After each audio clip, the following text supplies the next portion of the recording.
Salam əziz şagirdlər. Bugünkü mövzumuz duyğu orqanlarımız və analizatorlar mövzusudur. Bu mövzuda biz duyğu orqanlarımızla və analizatorların quruluşu ilə tanış olacağıq.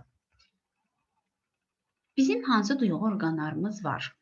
Bizim duyğu orqanlarımıza göz, qulaq, dəri, qoxu bilmə və dad bilmə orqanı aiddir. Bəs bu duyğu orqanları nə üçün lazımdır?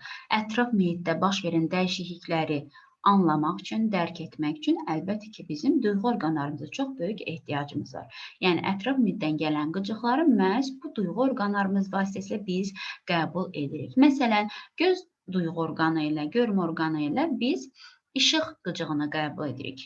Qulaqla səs qıcığını qəbul edirik.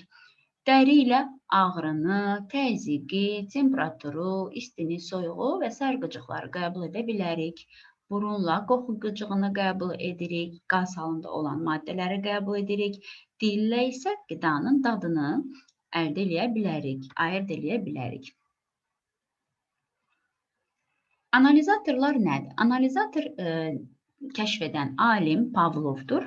Gördüyümüz kimi, Pavlov necə müəyyən edib, analizatorun hansı hissələrdən ibarət olduğunu müəyyən edib. İlk növbədə araşdırma aparmış və müəyyən etmiş ki, ilk növbədə duyğu orqanlarının reseptorlarında oyanmalar baş verir. İkinci, duyğu sinirləri vasitəsilə həmin oyanmalar sinir mərkəzinə aparılır. Və üçüncü mərhələdə isə böyük yarımkürələr qabının müəyyən nahiyəsində qıcıqlar ayırd edilir. Məhz bu üç hissəni Pavlov analizator adlandırmışdı. Əslində biz diqqətlə baxsaq, bunu biz refleksin müəyyən parçası kimi görə bilərik. Çünki məhz bu üç ardıcıllıq elə refleksin ilk üç hissəsidir ki, refleks biz sonra hərəki sinir və işçi orqanla bitirmiş oluruq. Amma burada biz ilk üç bölməni analizator deyə Pavlovun müəyyən etdiyini görürük.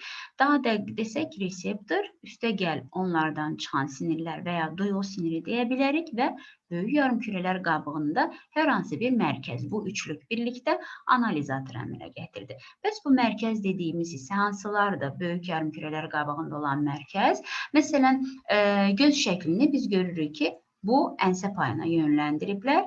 Beyin qabığıdır bu. Beyin qabığında bildiyimiz kimi müəyyən paylar var və bu payların hər birinin ayrıca bir funksiyası vardır. Göz mərkəziənsə payı, dad bilmə mərkəzi təpə payı, dəri əzələ hissiyatı, bu da təpə payına aiddir.